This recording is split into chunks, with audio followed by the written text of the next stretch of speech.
सुप्रभात, good morning. जय विजय Maharashtra. S Raviraj, Ravindra Chango Shinde, Maharashtra all India Kamgar Sena, Maharashtra municipal Karmachari union, Abhiyanta association union, stem Pradhikaran union, Parivartan Kamgar सेना नाशिक, असंघटित संघटित कामगार युनियन, महाराष्ट्र एस टी महामंडळ कर्मचारी अधिकारी युनियन, महाराष्ट्र पोलीस कर्मचारी अधिकारी युनियन, महाराष्ट्र राज्य ऑल कामगार संघटना यांचे प्रतिनिधित्व करताना महाराष्ट्राचे आराध्य दैवत छत्रपती शिवाजी महाराज, छत्रपती संभाजी महाराज, छत्रपती शाहू महाराज आणि भारतीय घटनेचे शिल्पकार डॉक्टर बाबासाहेब आंबेडकर, स्वच्छतेचे प्रणेते संत गाडगे महाराज आणि शिक्षणाचे आद्य क्रांतिकारक सावित्रीबाई फुले, महात्मा ज्योतिबा फुले, भगतसिंग, राजगुरू, सुखदेव, क्रांतिकारी, देशाला स्वातंत्र्य मिळवून देणारे चाफेकर बंधू, स्वतंत्र आंदोलनाचे प्रणेते चाफेकर बंधू, लोकमान्य टिळक, या सर्व आदर्श पुरुषांची नावं घेताना अभिमान वाटतो. या सर्वांनी स्वतंत्राची चळवळ लढली म्हणून आज आपण स्वतंत्र देशामध्ये गुण्यागोविंदाने भारतीय घटनेचे शिल्पकार डॉक्टर बाबासाहेब आंबेडकरांनी घडवलेल्या संविधान आणि घटनेच्या स्वतंत्र मूल्याच्या अधिकारामध्ये व्यक्ती स्वातंत्र्यामुळे जगतो राहतो. स्वतंत्र फिरण्याचा अधिकार सर्वांना आहे. काबाड कष्ट करण्याचा अधिकार आहे आणि ते केलेल्या काबाड कष्टाचं मूल्य, आर्थिक मूल्य, वेतन घेण्याचाही अधिकार आहे. त्या अधिकारी प्रांती, कामगार मंत्री, समाज नियोजन मंत्री, त्या काळचे कायदा मंत्री डॉक्टर जितेंद्र आव्हाड साहेब यांनी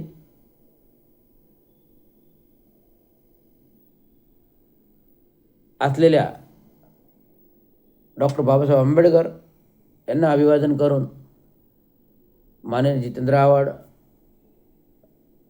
विविध आमदार, मंत्री यांनी या संघटनेला बळ दिलं आणि महाराष्ट्र म्युनिसिपल कर्मचारीद्वारे आम्ही यशस्वी लढा लढत आलो आहे आणि या लढ्याअंतर्गत आम्ही कामगारांचे विविध प्रश्नाबाबत लढतो आहे. आता दिवाळीत देण्याचं बोनस, थकीत बोनस, थकीत 7वा वेतनाचा फरक, निवृत्त कर्मचारी, सेवानिवृत्त कर्मचारी, नियमित कर्मचारी या सर्वांना थकीत देणं आणि ज्या ठेकेदारांचे कोविड कालावधीमध्ये थकीत बिलं दिलेली आहेत, ज्या ठेकेदारांची कोविड कालावधीमध्ये थकीत बिलं दिली गेलेली नाहीत आणि या कर्जापोटी काही ठेकेदारांचा मृत्यूही झाला पाहिजे, या सर्व बाबतीत काल 9 तारखेला ठाणे महानगरपालिकेचे प्रशासकीय अधिकारी, उपायुक्त गोदापुरे, मुख्यालय, प्रशासकीय आणि अतिरिक्त आयुक्त 2 मुख्यालय येथे प्रत्यक्षात सविस्तर सर्वांबरोबर चर्चा करून अतिरिक्त आयुक्त 1 यांना काल परवा भेटून या सर्व अधिकाऱ्यांनी आयुक्तांच्या सूचनेनुसार, जे मला सांगितलं होतं की तुम्हाला मी वेळ देतो, आयुक्तांनी च्या सूचनेनुसार उपायुक्त मुख्यालय, अतिरिक्त आयुक्त 2 अतिरिक्त या सर्वांनी वेळ देऊन माझे सविस्तर प्रश्न विस्तृत स्वरूपात ऐकले आणि सर्वच बाबत योग्य ती कारवाई करण्याचे, ज्याचे थकीत देणी आहेत त्यांना देण्याचे, त्या विभागाला आदेश देण्याचे सुचवात केले आणि ज्यांना नियमबाह्य चार्जेस, ज्यांना नियमबाह्य कार्यभार कारकून असताना हे उपयुक्त पदाचे चार्ज, SRA पदाचे चार्ज आणि जे 15-20 वर्ष ठिय्या धरून एकाच खात्यामध्ये, मग तो शहर विकास विभाग असो, बांधकाम विभाग असो, पाणी खातं असो की सगळे ॲडमिनिस्ट्रेटिव्ह खाते असो की कुठल्या हॉस्पिटल्स खाते असो, सगळ्या विभागामध्ये हे रुटीन बदल्या झाल्याच पाहिजेत. कारण जर रुटीन बदल्या नाही केल्या तर विभागामध्ये भ्रष्टाचार फोफावतो, अनियमितता फोफावते, नियमबाह्यता फोफावते.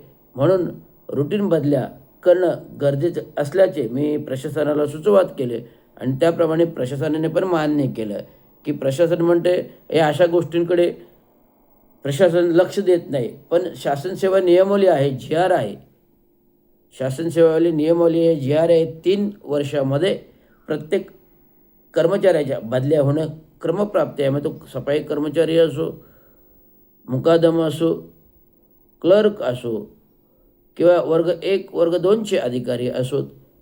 सेवा नियमावली, सेवा शर्ती नियमावली आणि शासन GR नुसार 3 वर्षांनी बदल्या व्हायला हवेत.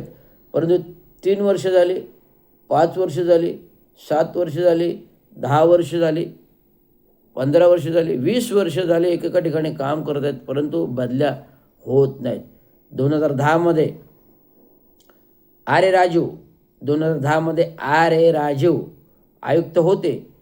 त्यावेळेस त्यांनी शहर विकास ते बांधकाम खाते या सर्व अधिकाऱ्यांच्या बदल्या केल्या होत्या.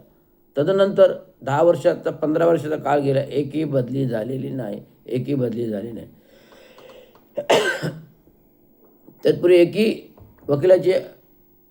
एकही अधिकाऱ्यांच्या बदल्या 15 वर्षात झालेल्या नाही. त्यामुळे या 15 वर्षात न बदल्या झालेल्या म्हणजे कामामध्ये नियमबाह्यता, अनियमितता आणि भ्रष्टाचार वाढतो. आयुक्ताच्या परिपत्रक डावलणे येतात आणि नियमबाह्य कामं तयार होतात. त्याचं जे नियमबाह्य कामं तयार होतात त्याचं उदाहरण आहे राबोडी नाल्याचा नाले विभागाचा मुख्य अधिकारी मी होतो. रवींद्र शिंदे INDP कार्यकारी अभियंता होता. परंतु कार्यकारी अभियंत्याचे कोणतेही अभिप्राय नाही, कोणतेही सल्लामसलत नाही, कोणतेही टेक्निकल रिपोर्ट नाही. परस्पर प्रस्ताव बनवला गेला आणि परस्पर निवेदन आले आणि परस्पर काम चालू झालं.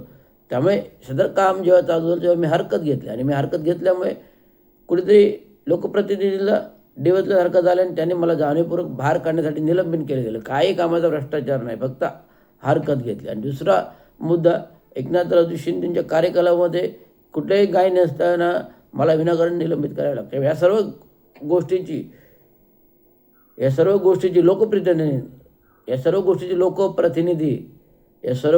लोकप्रतिनिधी जे आहेत त्यांनी दखल घेऊन आपण रवींद्र शिंदेला विनाकारण निलंबित केलं. शासनाने त्याने त्याचं नुकसान झालं. त्यामुळे त्याच्या नुकसानची भरपाई आता शासन GR आणला की सेवानिवृत्त कर्मचारी अधिकारी जे सक्षम आहेत त्यांना पुन्हा सेवेत घ्यायचं 3 वर्षाच्या कालावधीसाठी, 5 वर्षाच्या कालावधी. आणि त्यामुळे त्याचा भाग म्हणून मला पुन्हा नव्याने पुनर्नियुक्तीचे आदेश प्रशासन करणार आहेत हे तुम्हाला सांगू इच्छितो. आणि पुन्हा मला एक संधी देणार आहेत, कारण की माझं जे काही नुकसान झालं विनाकारण त्याचं प्रशासन भरून काढण्यासाठी विनाकारण त्रास, विनाकारण निलंबन आणि विनाकारण कौटुंबिक मानसिक त्रास ते आत्महत्या करण्यापर्यंत गेलं होतं. त्यामुळे या सर्वांचा भार महापालिकेच्या प्रशासनाने दखल घेऊन मला पुन्हा नव्याने काम करण्यास संधी देत आहे, याचा मी आभार मानतो. आणि जे काही मागण्या होत्या त्या प्रशासनाने करण्याच्या सकारात्मक दृष्टिकोन दिल्याप्रमाणे त्यांनी तयारी दर्शवली आहे. आणि त्यानुसार त्यांनी मला आधीच लेखी पत्र दिलेलं आहे की आतुरता आंदोलन स्थगित करा. त्यामुळे 10 तारखेचं आजचं अर्धनग्न आंदोलन मी मागे घेत आहे, तूर्त स्थगित करत आहे.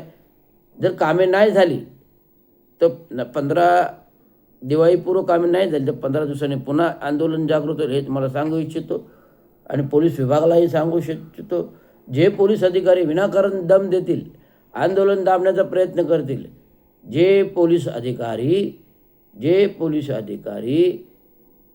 पोलीस सेक्टरमधले जे पोलीस अधिकारी आंदोलन दाबण्याचा प्रयत्न करतील, थेट दमबाजी करतील, गुन्हे दाखल करू. आंदोलन माझ्या विभागात आंदोलन चालणार नाही, आम्ही गुन्हे दाखल करू. अरे ते गुन्हे दाखल करण्यापेक्षा आंदोलन हा लोकशाहीचा भाग आहे, लोकशाहीचा अधिकार दिलेला आहे. आणि लोकशाहीच्या अधिकारानंतर आम्ही आमच्या मागण्यासाठी आंदोलन करणार ना. मग पोलीस डिपार्टमेंट आंदोलन दाबणारं कोण हे लक्षात घ्यावे पोलीस विभागाने. कायदा सगळ्यांना सारखा आहे, आरेरावी केली तर पोलीस आयुक्तांकडे तक्रार करण्यात येईल याची नोंद घ्यावी. धन्यवाद. जय हिंद, जय महाराष्ट्र.